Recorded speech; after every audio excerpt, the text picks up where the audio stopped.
তো আমরা পরবর্তী টপিকে যাইতে পারি, সেটা হচ্ছে যে উপাত্ত ও তথ্যের মধ্যে পার্থক্য। আবার বলতেছি যে উপাত্তটা কি, উপাত্ত কিন্তু আমাদের ডেটা আর তথ্য হচ্ছে ইনফরমেশন।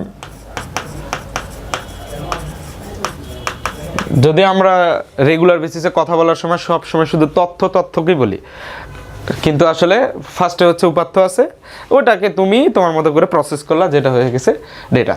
তো আমাদের যে এই যে পার্থক্যগুলো, এটা আসলে বইয়ের অনুযায়ী রাখা হয়েছে। আমি যে সংখ্যাটা দিছি সেটার থেকেও বেশি ফোকাস রাখতে হবে, কারণ বইয়ে যা আছে ওইটা লেখা হচ্ছে আমাদের কি করতে হবে, নাম্বার পাইতে হবে, ঠিক আছে? তাহলে এখানে খেয়াল করো যে উপাত্ত আর তথ্যের মধ্যে হচ্ছে বেসিক্যালি ফার্স্টটা হচ্ছে, তো আমরা কি দিয়ে দিব, শুধুমাত্র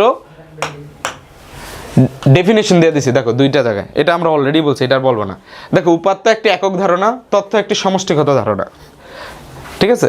কারণ এইটা থেকে হচ্ছে আমরা প্রসেস করে এটা নিয়ে আসি, সেই হিসেবে আর কি যে অনেক ডেটা মিলে তোমাকে একটা কি দিতেছে, একটা তথ্য দিতেছে।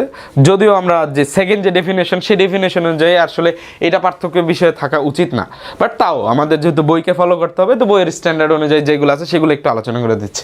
তারপরে দেখো ব্যক্তি বা বস্তু সম্পর্কে পূর্ণাঙ্গ ধারণা পাওয়া যায় না, কারণ ওই যে তোমার কোনো এটা কোনো প্রেক্ষাপটে নিতেছে না, তো সেটা তোমার জন্য তো অর্থবহ হচ্ছে না।